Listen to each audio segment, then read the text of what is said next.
Good.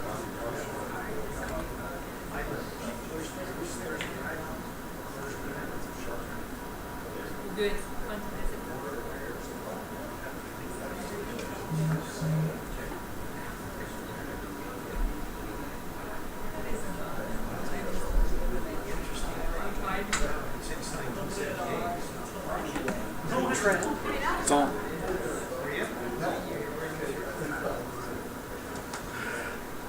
Good evening. Welcome to board meeting. We're sorry we're tardy, but there is a COVID going on, and so we're had to sanitize.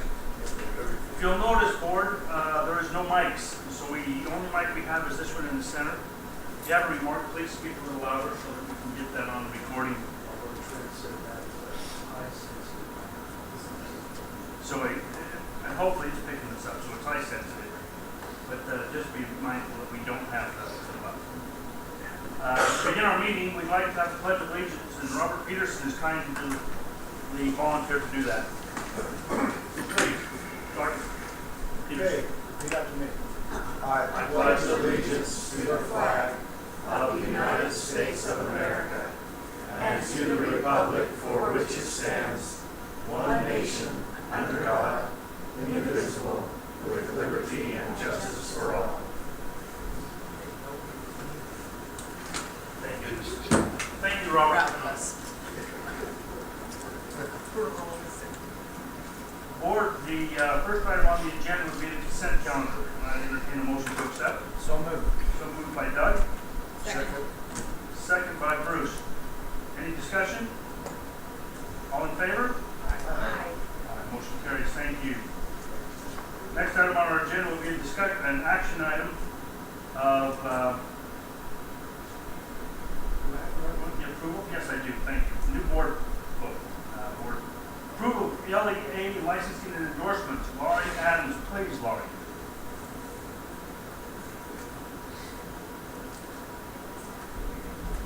Superintendent Stevens and board, it's a pleasure to be with you tonight.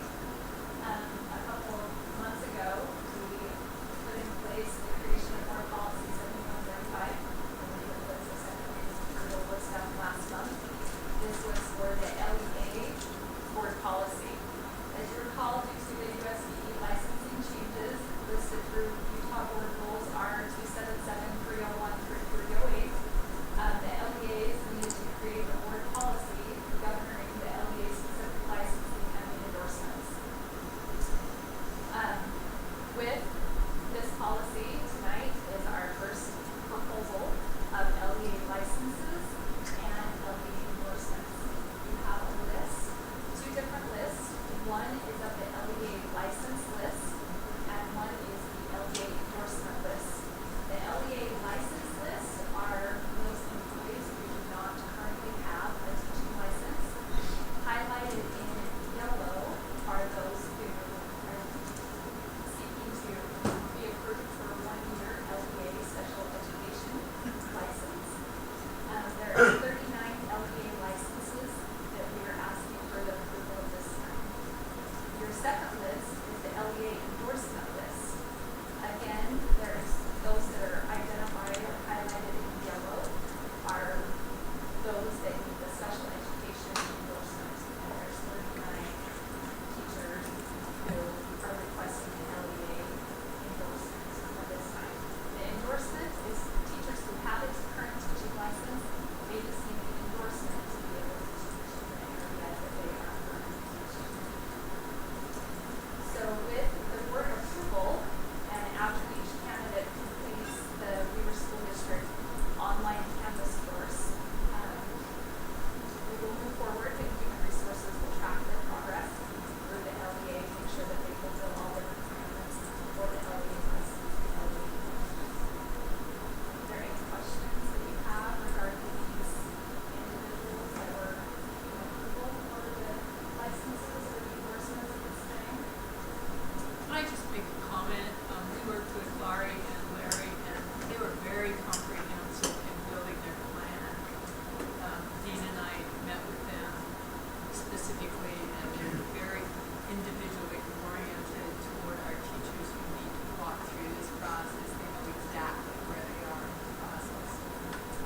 shout out to them for their involvement in that process.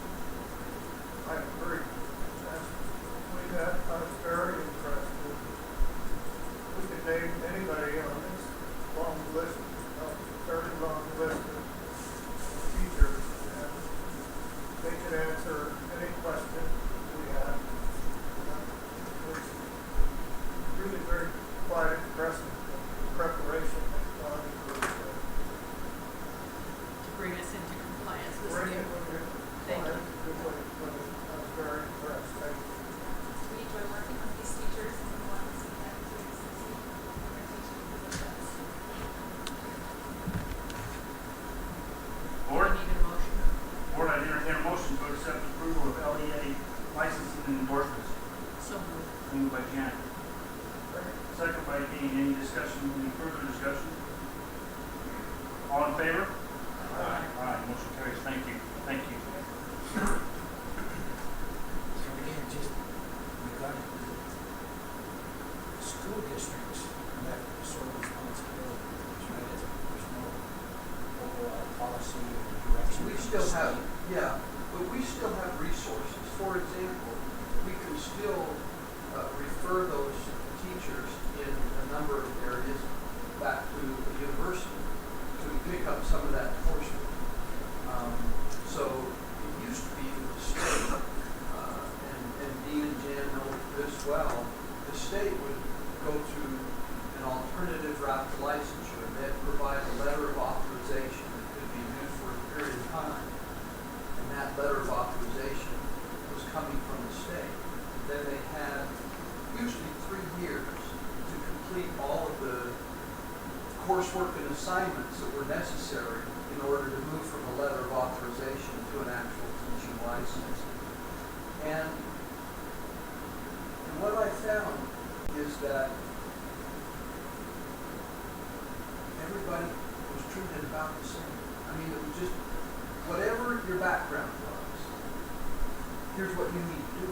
And it was the same no matter what your background was. I think the thing that is a positive having the LEAs take care of this is you could personalize it. You know, I've shared an example before of one of our teachers who was an attorney, an English major, and right now he's an English teacher and coaching debate. We were able to tailor a license, you know, for him based on his background. So that's exactly right. When you say that Laurie and Larry knew every one of these teachers, there's a number of people in the district that know them, know exactly what their program needs to be to achieve that license. So there's no compromise of quality in terms of rigor and getting that license. Is just, I think, we're able to personalize it and own it in this school district.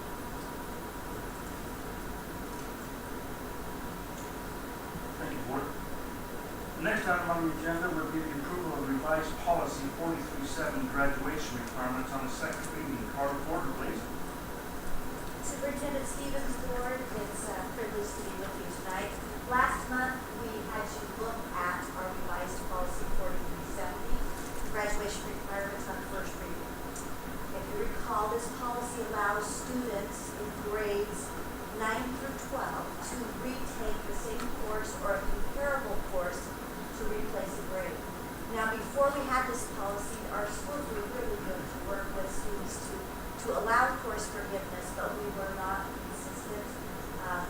For example, we may have allowed one course at one high school and not at another. So this policy will allow the consistency along with those forms which will ensure consistency happens across the district. So we have had no input since last month, so we ask you to approve policy 4370 on a second reading. Thank you. Call to order. Further presentation with no comments or additional comments. I would entertain a motion to approve revised policy 4370 graduation requirements on the second reading. So moved by Janice, second by Paul. Any discussion? Just a quick question. Yes. Do I understand that right? If we do it and get a grade, it doesn't take place of the old grade. Both of the grades are still on the Not grade. now. It's That's- now, that used to be the case. Now that grade That's is what's gone. changed. It I just may wanna look as if, clarify. let's say a student took, maybe a ninth grade English class. Of course, they would never fail a ninth grade English class, right, superintendent? But let's say that. Not a Failed South it. language either. And then took it again, and it might look interesting on a transcript that this senior took English 9, but the grade will be replaced. Totally replaced. That was part of what we One had to ninth do. grade English grade. Yeah. Well, that's good. That's good. That's good. That's good. Well, the other piece of that is that it doesn't, I mean, kids are not going to be doing this willy-nilly because they don't have time or space to be able to do Yeah. that. So it's going to be on a case-by-case Right. basis that we're working with. Yeah. But if we just make it consistent. And the other thing is because we didn't have an approval process, we're having every course looked at by the director of curriculum. So it's not going to be denied in one school and approved in another. So we're pretty excited about this. These were the forms I told you about last week. We're just excited about it. Okay? Okay, Oh, thank you. thank you, Doug. All in favor? Aye. Any opposed? Thank you.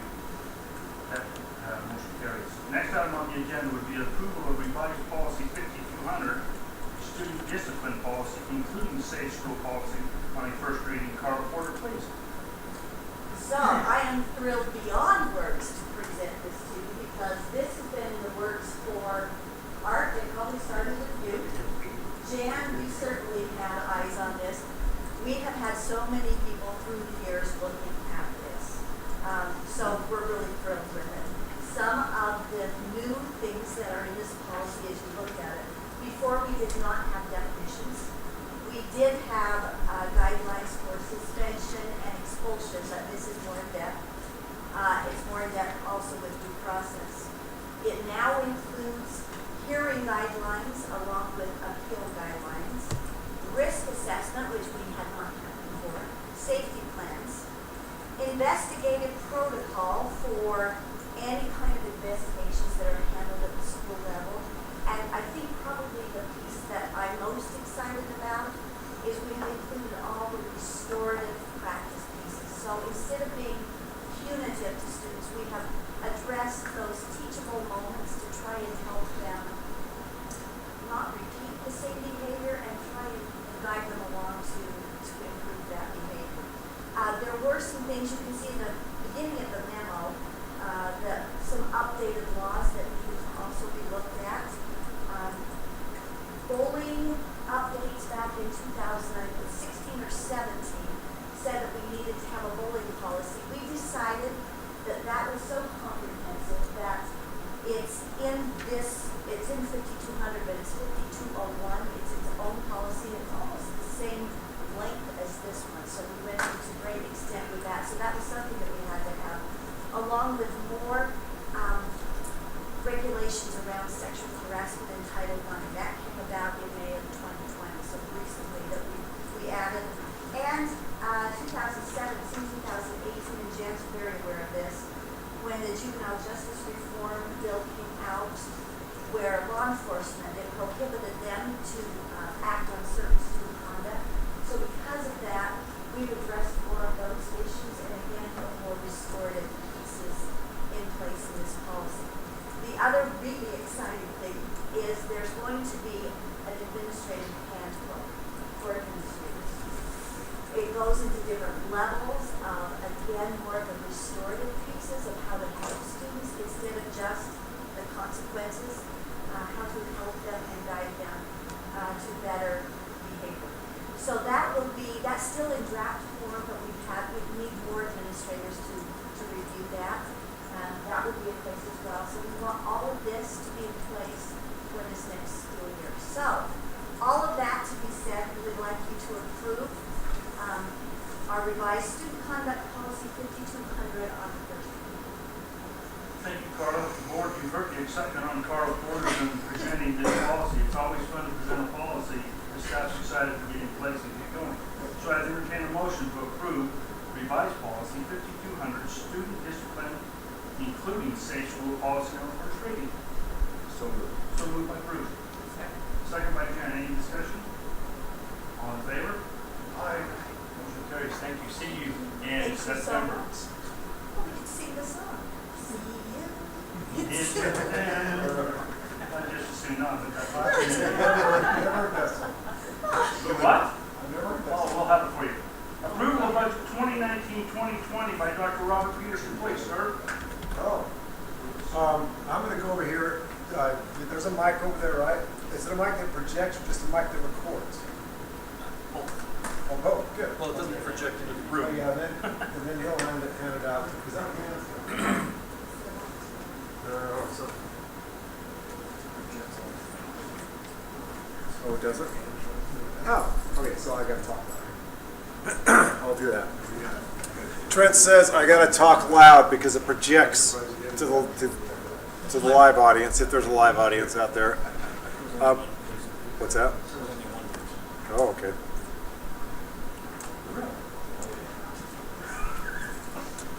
Okay, so board, I've got the next two agenda items, and there's two, as is always in the past, there's two motions we'll need. One is to approve the current year budget. We're finishing out fiscal year 20, so 2019 to 20. And then we have a tentative budget for 2021. The tentative budget for 2021 is extremely rough because, as Superintendent talked about earlier, the legislature meets next week. And we were instructed by those at the state board to just put in kind of what you had before. It's kind of a base type of thing. And we've tweaked it a little. But it's a very simple document with a lot of background to it. We keep our budget simple here. But I kind of wanted to go over my presentation part, which starts on the second page in, that's titled Revenue. And you can follow along on the board too, because I'll be using the arrow here to point stuff out to you. Do I need to make that a little bigger, or can everyone see that? Art, can you see that up there on the board? Okay. So in the past, we've kind of summarized where we spend our money, and I'll go through this briefly because for most of you it is very similar because I've got other more important things to discuss. But just as a quick review, we have various funds. Our biggest one is the M&O fund, or the general fund, and you can see local dollars on revenue comprise about 32 million, state 191 million, and federal a little less than 11.5 million. For a total revenue of 235 million. You can see how important state revenue is. That's why the legislature and what the superintendent, the good work he always does every legislative session, and the relationships we have with legislators is very important because most of our money comes from the state when it comes to the general fund. Another fund is school food services. You also heard this as referred to as CNP, child nutrition programs. This is student sales, this 4.1 million. That's a local, the state liquor fee, state liquor tax, 2,586,000, and the federal allocation. There was talk of, at one point, of doing away with or re-diverting the state liquor tax to the state liquor fees to other programs that were outside of public ed. Had that happened, we would have had to have a truth in taxation to bump up some levy to cover that, because there's no way we could have covered that elsewhere. The capital outlay fund is almost all local. This is the local column right here. And so our capital outlay was pretty big this year because we issued bonds, 38 million. Actually, it was a $35 million issue, but the rest is premium. And then we have sales of property and earnings on investment. Here's the property tax portion. That's the capital outlay levy, that 14.5 million. We do get a little bit of state money, and we're working to improve that. And it kind of got derailed this session, but the fiscal analyst at the state legislature has us, he's behind us on this, and that's our goal in the next year or two is to rectify that formula, because there are some districts that get a lot, some that get a little. We're a district that gets a little. Okay, so the total amount there is 59 million this year. Yes. So is that the 265,000 transfer out in M&O, is that where it comes into the capital outlay? No, that gets transferred to the foundation. 265? Yeah. Okay. Though- Yep. Because it says right there, other sale of assets and M&O transfer. Yeah, if there was a transfer, but there were no transfers. Gotcha. That's a good question. The Student Activity Fund, this is just money in the schools, basically. It's titled Student Activity Fund. Earnings on investments there that they have, they get their interest, student fees and tuitions, and other local sources of funding that help with student, 8 million there, out there in schools, okay? All local. Foundation, this is where that 265 comes in, it's a transfer in. This basically is the compensation for our 3 individuals, Emily Euler and Jamie and Michelle. Also, it's office space, supplies, travel, things to keep those 3 outfitted. The bulk of that is their compensation though. Debt service fund is total local, 16.5 million, so 100% there. So of all funds, 36% or 121 million are local, 194 million are state, and 17.7 million are federal. So that's kind of a rundown there. The next sheet, if you look at the next sheet and follow me along the board, is our expenses. The big thing, the big picture message here is we are all about compensation. When it comes to expenses in this district, we are a people organization. We need people to drive the delivery of education, and you can see that the way money's spent. Important takeaways, and we've reviewed this from year after year, is that 72% of our money is spent on instruction, and then you can see the other percent breakdown there. District administration and staff is 2.1%. School administration and staff is 5.85%. We do very well. When we compare us to other districts, we're very lean when it comes to district personnel. Every once in a while you come across a patron who believes that if we just did away with the district office, there'd be plenty of money for everything and everyone. Not true. You know, we could do away with the district office, then who would run the show? But there still wouldn't be enough for some of our needs, okay? Compensation in the M&O fund is 209 million, or almost 91% is compensation. That includes salaries, wages, Social Security, retirement, health insurance, workers' compensation, those kinds of things. The non-compensation portion is 9% or 20 million. So big fund. Okay, school food services, their compensation is 45%, non-compensation is 54%. The biggest item there they have is food, and we'll show you that in a few minutes. The capital outlay fund has a little bit of compensation. We pay a smattering of employees out of this fund to run our big computer finance system.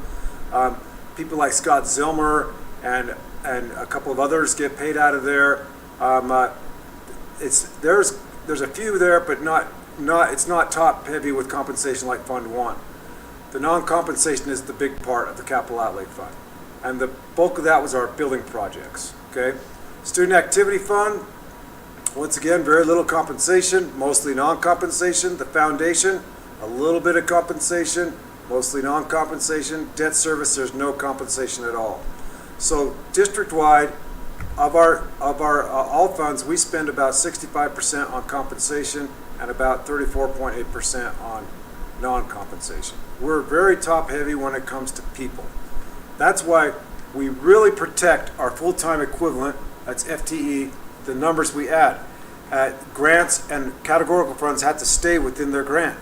And when people add a staff member, and you're going to see in a minute, we're going to propose some adding of staff members, it has to be really approved because that's where our money is. Okay, where are we going to end the year at? We have, what's today, the 10th? We have 20 days till the end of the year. but we really won't know where we land until August, because there's a lot of closeout. During the month of July, we run 2 extra payrolls. We run the payroll and we book it to June 30th. We run the August 1st payroll and the September 1 payroll. And those are big payrolls for all the teachers. The general fund, here's where we ended the year last year. $39,492,000 in the general fund. Debt service had $2.4 million. Capital had $17.6 million. Child nutrition was sitting at $3 million. Student activity, these are fund balances, was $2.6 million, and the foundation at $2.9 million, for a total combined balance of $68 million. Now, the key ones that kind of are important to the board are the economic stabilization. I did not misspell that. That's just an abbreviation, just so you know. The econ stabilization. Anyway, that's $6 million. And then also our early retirement benefit. This is the GASB, things we put away for GASB. We also have another thing that's benefit obligation. This is a fund balance that we have that pays off vacation and sick leave. Should everyone that gets vacation quit at the same time, we'd have to. That's what we would need in the bank. Okay. Then other programs. This involves various carryover programs and other things. We have kind of put money. There's money in that's going to pay for the football field at Roy, the turf field. That comes right out of that $4.4 million, and we consciously put that away so that we're ready for it when it comes. Now, where are we going to end? We feel that we're going to be up by $3 million at least in the general fund. I was a little more optimistic, but I am before that. But I'm a little nervous. But I still think that's a conservative figure. We'll be at least up $3 million. We'll have to add. This just rounds out the inventory of prepaids. The benefit obligations will go up 155. They always do. Encumbrances about that. Other programs, I just put that in to round it, and the unassigned, that's important. When Jeff talked about how fund balances, if they go down, the bonding agencies get nervous. The economic stabilization is one they look at, and then the unassigned is also one they look at. And we are going to keep the economic. We've slowly grown that since Jeff's been in. I think it was started out at like $3 million when Jeff first. Was it at $4 million? And then this one right here, also the unassigned, and then they want to make sure our GASB obligations are covered too. And so we're keeping these two steady and growing the unassigned. That's how the end of the year will turn out. Debt service. This is not a scary thing. It's an okay thing. It's dropping to $825,000, but then it's going to go back up again. We're kind of digging us a hole so that we can maximize when we layer in new debt, so we can minimize any tax impact, and that's the hope. Capital, this is $20 million we're estimating that will end the year. Of that $20 million, about $11 million will be earmarked towards our unfinished projects. We still have to finish Roy Jr. and WIC and pay those out. Payments will be trailing in through the fall on those programs. The true balance there, when you strip out the bond projects, will be about $8 or $9 million.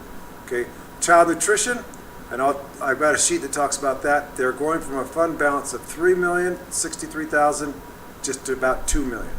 So that's a change in a little over $1 million, and that's as a result of the COVID shutdown. Student accounting, they're going to be relatively the same. The foundation will be relatively the same. We're going to be doing good in most of our fund balances, except for the one that is that I'm a little nervous about is child nutrition, but I think we'll be okay. We had a good chat with Kayleen. Now I'm escaping her last name. Anderson, because Harris came to mind. That was our previous director, supervisor of that, and Kayleen is remarkable in her attention attention to detail and budgeting skills. We're going to work closely with her to make sure that we don't see any challenges in the next year coming up. Okay? All right. So budget highlights for the next year. Compensation. Fund step and lanes is our biggest priority. $847,000 is the estimate. This is just an estimate. As superintendent knows and others know, in our culture, steps and lanes for many teachers and staff are like gravity. It just occurs no matter what. And there was one year back in the recession when we held step and lanes, and they still remember that. And it's a sore spot still to them. But it had to be done because of our shortfall. But we'll fund steps and lanes. Base salary increase, I've left it blank over here, as you can see. It's unknown as of 6/10. The legislature is meeting later in June to determine WPU growth. But just for your information, a 1% increase in base salary would cost about almost $1.3 million. Would be a 1% increase. Okay. Health insurance costs, we're at about 7.7% on an increase. That's $980,000. So total compensation costs are about $1.8 million. So how are we going to pay for it? Oh, another thing too is we have a couple of little add-ons. We need they're opening up a special ed route that's needed, and so that's an extra route. That's $31,900. As we've heard earlier tonight, we have a whole new licensing program that we're required to do, and so we're going to hire a new HR clerk, an additional HR clerk. That's the salary, wages, benefits, compensation. And these are all, inflated is not quite the word, but we assume the worst. We assume that they're going to have health insurance, that they're going to start at a certain level. So we try to do as best we can. We also have an elementary office aide upgrade that occurred at Lakeview. We include everything in here because we want to be as fine-tuned as possible. And that adds up to $110,000. So the new expense will be $1,937,000. That's our estimate. That's if there's no salary. No base increase. So, our hope is that the legislature is able to do something on W, which would allow us to do something beyond just steps and lanes. But Yeah. we don't know. So again, the thing we're hoping for is at the minimum, right, base budget plus enrollment growth. Okay, local tax revenue growth. About $1,028,000. That's the big one. And we got our tax rates, except for the basic rate, we got our tax rates 2 days ago. This is the earliest they've ever been. I was really shocked from the county and the state. If they keep the funding level, the guarantee on the voted and board leeway will grow by about $284,000. That's my estimate there on dollars. And then we have other sources. We can transfer funds from to capital for things that are capital that we're currently paying out of M&O. We may or may not have enrollment growth. I'm thinking we will. This whole thing assumes no enrollment growth. And then there are other things we can do, and I just put et cetera, et cetera. We'll just have to wait and see. But we'd have to come up with, to make it whole, $625,000, which we can do. If we had enrollment growth, that would happen. But right now we are very conservative. We go zero growth. Or the reason why Robert's conservative on the enrollment growth is we've got a charter school this fall in Roy. And just, we've been averaging, in the range of 400 per year in growth. But we're not sure. It's hard to predict, especially coming off the closure, exactly where we'll fall through this new elementary school coming up, the charter school in the Roy area. So that's why we've been conservative on enrollment growth and projecting essentially Final numbers October 1st, isn't it? Yeah. The other thing too, and Yeah. We had a board retreat yesterday, or just a retreat. It was an admin retreat. And I was so impressed with Lynn and Nick. I don't know about you, Superintendent, but they have developed a really good program to help with online instruction and all options for parents. Because no matter what, come the opening of school, you're going to have a percent of parents who are they're going to be uncomfortable. They're going to say, we're not ready to send our kids back. And we don't want to lose them to some online charter school or some, there's a couple districts out there, notably Washington, that has a robust online program, and they purposely steal from other districts. Washington district does. And we want to be able to say, yeah, we understand that you can be uncomfortable.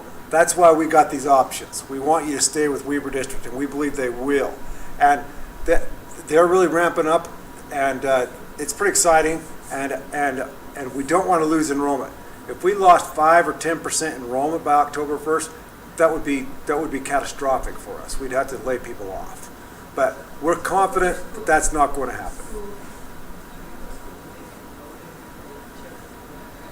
Well, there's a K-12 online program, Washington. But if we're talking our own, Well, there's a couple. One is we're really looking at being able to provide a program that would allow them to enroll in their neighborhood school and have well-organized, well-designed learning online to support them. that's what men and Nick. And Sherry and her team and all, that's what when I see those teacher fellows coming in, putting together those templates that can be used across the board, that's really what that's after. You take kind of some pressure off of teachers having to design all those things from scratch, but also knowing that some families are going to choose, for legitimate reasons to keep their children home. But our hope would be they just would stay enrolled at their neighborhood school assigned to a teacher in that school. Okay, let's look at capital outlay. On November 7th, 2017, seems like yesterday, we had the election and voters approved $97 million. Here's what has been done. The Fremont High School addition is complete. The final cost, when you count architect, furniture, fixtures, and equipment, that's FF&E, was $5.7 million. The Silver Ridge Elementary School, final cost coming in at about $26,987. That was about $1.5 million. That was a bit more than because we put in a special ed unit out there. And then Orchard Springs Elementary, it's complete, and I put an asterisk there because this amount includes the retainage of close to $1 million that we are still sitting on and working with the contractor on. And so that $25.3 million could come down. Roy Junior High, this is an estimate, and this $42,496,000 includes the FF&E, the cost of demolition, and other things, the testing and stuff like that. And then the Weber Innovations is $7.4 million. That's kind of the estimated cost. The total cost of this is $108 million, up from the $97 million. And so the main reason for the jump is the rise in construction costs. But other reasons for the jump is there were cases where we had to do roads. We had issues with canals and demolitions and things like that. These are things that just come up. And but the total cost is $108 million that we predict is going to come in. So how is this being funded? Well, we had our 3 bond issues that were $97 million. They're complete. The bond premiums that came with those were about $7 million, well, close to $7 million. Sale of properties, we've sold various properties of $1.8 million. And the capital fund balance, over multiple years, we just siphoned off some capital fund balance to make it work. And we're in a position to do that at the end of this year, and in a position to do that at the end of next year as well, if needed. And so the funding matches the cost. The reason why this is an important thing to look at is because when we go for another bond election, Scott's really doing a good job. Scott, if he were here, I would say the same thing whether he's here or not. He's exceptional in his diligence in trying to include every cost, possible, because it's hard to predict bond project costs. It just is. These are big numbers, okay? Let's look at the child nutrition program now. CNP. I kind of gave you a little history so you can see what's happened. You can see on the revenue side, we got the federal revenue, then with the state revenue, that's that state liquor tax, and then lunch sales of students. Last year, let's look at last year, we had 6.2 federal dollars, 6.2 million, and this year we estimate will be down about $1 million. And the reason being is because there was, even though 11,000 was lunches a day was a Herculean effort, it was far less than what we normally do in a regular school year. And this is being offset. The federal government reimburses every lunch at a given level. Regular school lunches get a little bit of federal monies, but free and reduced get a lot of federal monies. And so they're counting, they're giving us a little subsidy, they're counting every lunch as a free and reduced, whether they were free and reduced or not.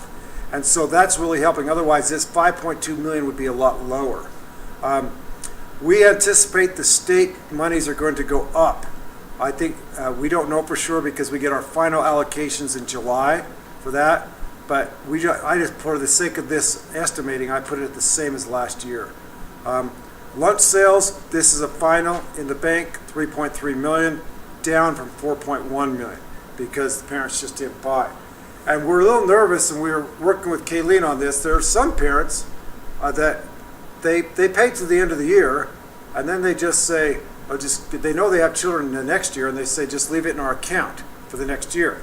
And so so next year might also be low on the lunch sales. So something that we're going to watch out and make sure we make adjustments if needed. The compensation, you can see compensation kind of streamed along here, and because we gave a 5% increase in salaries, and also they have steps and lanes, their compensation went up. I'm estimating it went up about 7%. That's estimate hopefully is a little high by the time it's all in, but that's what we're estimating right now. Food went down because they didn't have to purchase so much food.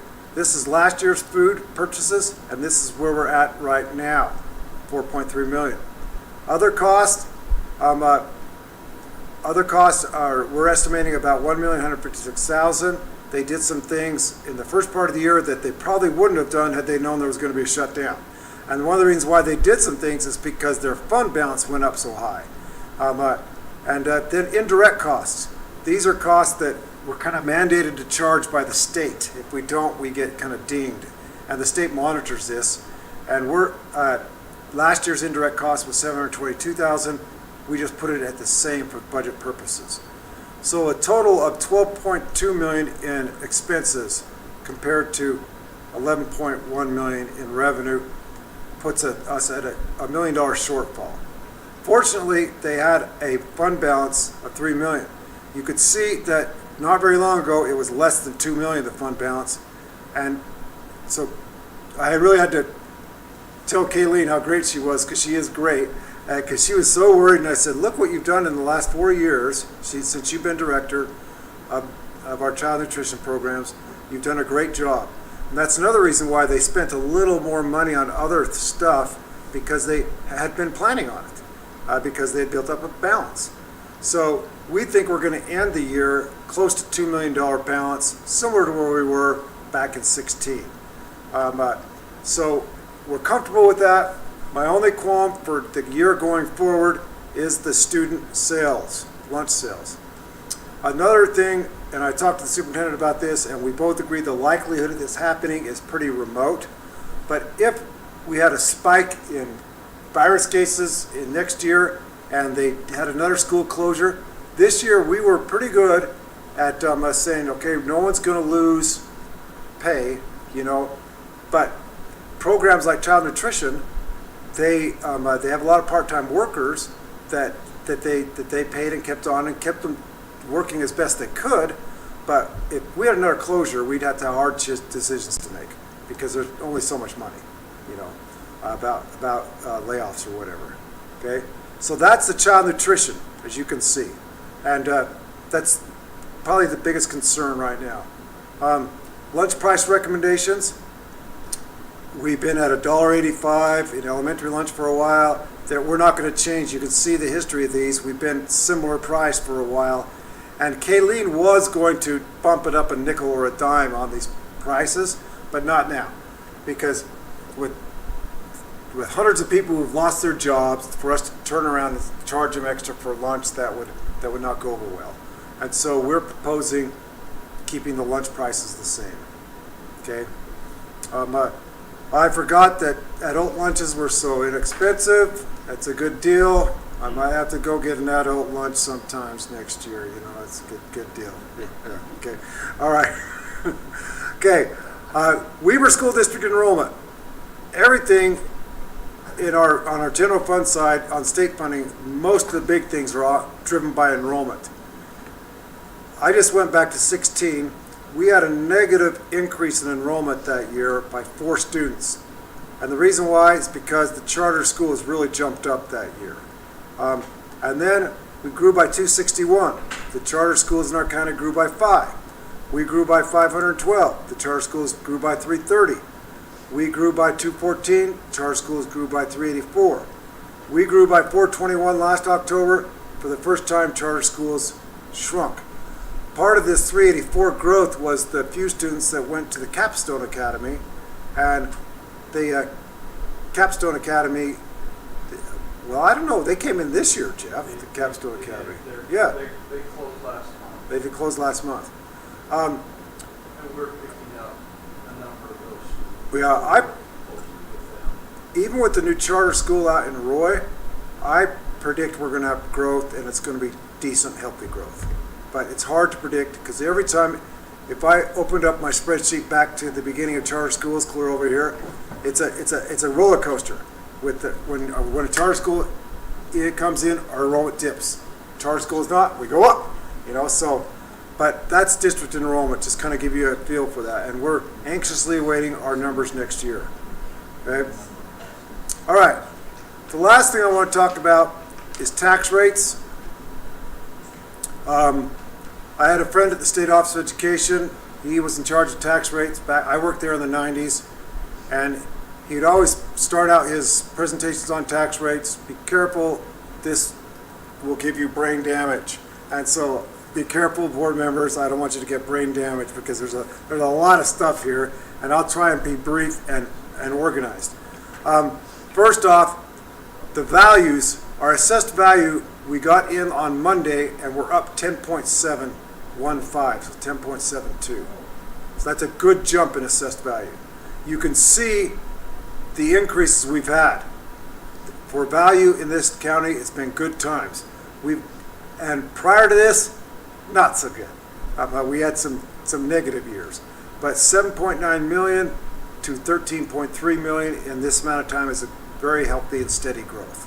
Okay? So that was good news. That's going to help our ability to go to a bond election with a minimal tax rate, and especially if we can get another good help the bump next year. Although with the recession we're in, with the shutdown, that's hard to predict. Now, there are 3 kinds of levies that the taxpayer sees when they get their notice, and they all are attached to Weber District. And so whether you have control over them or not, the public thinks you do. These 2 levies, the basic levy and the charter levy, are controlled by the state legislature. And so last year, this was the basic levy, 001661. This was the charter levy. We know what the charter levy is because we got that on Monday. This is final. I just put 1661. I kept it the same because we don't have the basic levy yet. It'll come before the month's out. Okay? Then local levies. You have 2 kinds of local levies. You got the non-certified and the certified. The non-certified means you can control this levy without a truth in taxation hearing. So our debt service levy, the one that pays our bonds, has been the same for a long time, and we're going to keep it the same at 001343. Okay. Now the certified rate, you have 3 levies here that are within your control, and if you raise them above the total, then you have to have a truth in taxation. You can shift rate. You can shift rate from a capital to a voted to a board, and as long as that bottom line is the same, you don't have to have a truth in taxation. We've had, in the past, in fiscal 17, we had a truth in taxation. Fiscal 19, we had a truth in taxation. Those at the state legislature that put these designs together, even conservatives like Howard Stevenson, I've heard him more than one, he's not in there anymore, but I've heard him say a public entity ought to have a truth in taxation at least every 3 years, 2 or 3 years, of some sort to keep up with inflation. There are some districts and public entities that go for years without a truth in taxation, then they get way behind. And we don't want that to happen, okay? So here's something this is what I want to end on that's very important. This is voted and board leeway state aid. Because we're a property poor district, we get state aid when it comes to the voted and board leeway. In fiscal year 16, the combined total was $10.4 million. And that was a change of $4.4 million from the prior year. So that really went up on us. Then we went down a little bit, then up a little bit, then up a lot. So, and then this year, we're going to get $15,188,000, and that's a $573,000 increase. So you can see that this is very important money to us. That's $15 million. Next year, we're estimating a little bit of an increase if they keep the formula the same, which I think they will because it's part of the base budget. That's $15,473,000. Now here's the tricky thing. They have what's called a hold harmless rate. And these are the hold harmless rates, and they basically go, I won't get into the weeds with you here, but they take a 5-year period, and you have to have the high rate within that 5-year period, or they start dropping it to the next high rate as the 5-year period shifts. To show you how important what they're doing is they're encouraging you to have truth in taxation hearings, to bump it up. And they hold you harmless within a 5-year period.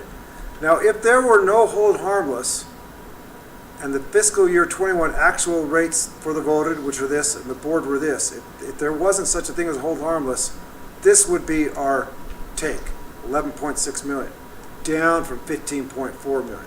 We cannot afford to lose that kind of money.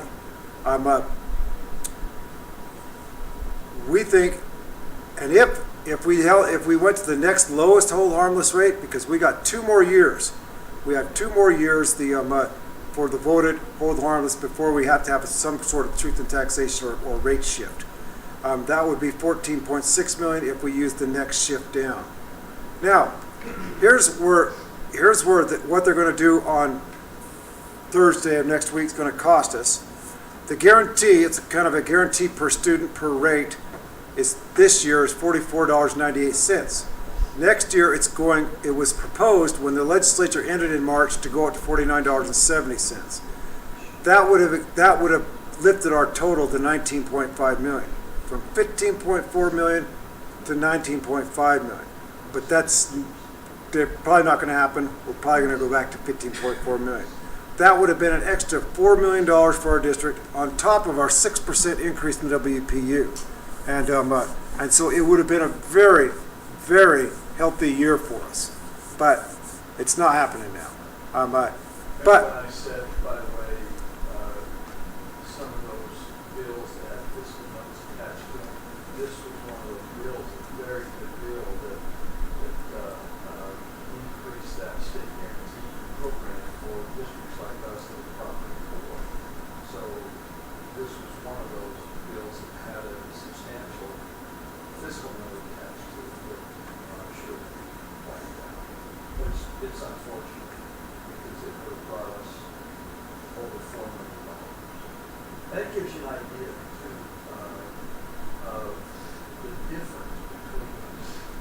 district like Levees, just doesn't generate a lot of revenue because of the makeup of our properties, primarily residential, a lot of the green belt, everybody gets that residential exemption. So you don't generate the revenue per student that, another district might, like Murray or City or whatever. So that's the essence of these state guarantee programs, to support what Robert has called, and I've said it too, Property Core Districts. Right? But that was unfortunate, because we would really benefit next year with that increase. So the last summary, the thing I wanted to say here is, we added truth and taxation in fiscal year 19, in August of 18, basically, for the fiscal 19 year. We could have had a truth and taxation this year. We were debating, but the COVID made our minds up for us, because it would be very hard pressed to do it, to raise people's taxes when so many people are laid off and out of work.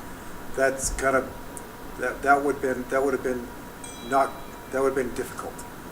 The next year, we're going to go for a bond election, and we can't do a truth and taxation in the August before you're asking voters to vote. That will be challenging. We run out of our hold harmless for the voted leeway there, but there are some things we can do to adjust and mitigate and keep the loss even. And so probably our next chance for a truth and taxation is for fiscal year 22, the year after the bond election passes. And by then, we'll have a good reason for a truth and taxation, because we'll need to raise money for the M&O costs, for the maintenance, for the operational costs of our schools. And we did that the last time, and we told the people in the election, we're going to bump up the taxes a little to pay for the operational costs. And people are good with that. It makes sense. It follows. And so that's kind of the strategy, the long-term 3-year strategy on tax rates. So I gave you a lot of information. Hopefully I didn't cause brain damage. I know some of you are starting to glaze over, and Pam is dutifully taking minutes. Anyway, so President, we need 2 motions. First off, Carry on, sir. First off, we need a motion for the final approval of the fiscal year 20 budget. Okay. Then what you'll do is you'll open it up to a hearing to see if there's any comment for the proposed fiscal 20 budget. And then we have a motion for the fiscal 20 budgets. So Thank you. a motion, a hearing, a motion. Okay, stay right there. Thank you. Okay. We were hoping you'd have the same enthusiasm as Carla Porter for these meetings. Oh, I'm enthusiastic. This is neat stuff. So neat that Lori Rasmussen is not here, and I've been kidding her about it. She's in Island Park on a much. Oh, she is? Oh, okay. Board, I entertain the approval of 2019-2020 budget as you've just been presented, or would you like to hear it again? Can you repeat the question? So, any discussion? All in favor? Did you get a second? Oh, yeah, we had a second. It was quick. Oh, okay. All right. Second motion would be a budget hearing, so we need to open for a budget hearing, a public meeting to hear and receive comment. Pam, do you have anybody on the list? Seeing none, we'll close the public hearing. I entertain a motion to close the budget hearing. Public hearing. So moved by Janice, thank you. Second by Paul. All in favor? Aye. Motion carries, thank you. Then our final will be the initial approval of fiscal year 2020 and 2021 budget. Yeah, and this is the initial budget. We'll come up with, when we get better numbers from the state, we'll probably come and have you look at it again. The hope is, and everything I'm being told, is that following this special session, that districts will get some revenue protection. So I think what legislators really needed is the month of May. They needed May daily. so that they can begin to build some kind of a model that projects a recovery. What might that look like? So that's what I'm hearing. I think that, we're hearing that after this special session will be important to school districts. And motion to accept. Thank you. I was going to say, the preliminary budget for 2020-2021 school year. Janice, second by Dean. Any discussion? All in favor? Motion passes. Thank you. Okay. Thank you.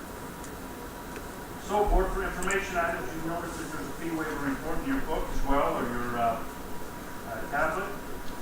And the next item would be, we have a need for a closed session in accordance with provisions of the Utah Code 54.4.204 and 205. This meeting is a strategy session to discuss the character, professional competency, or physical or mental health of an individual. There be a motion? We do, by Robert.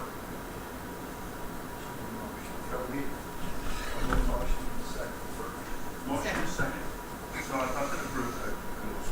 And Jan. Second by Jan. Robert. Okay, how do you vote? Aye. Okay, and Chris? Aye. Paul? Aye. Janice? Aye. Doug? Aye. Dean? Aye. And John? Aye. It's unanimous, President. Thank you. We will move to closed session. Let's take a pit stop real quick.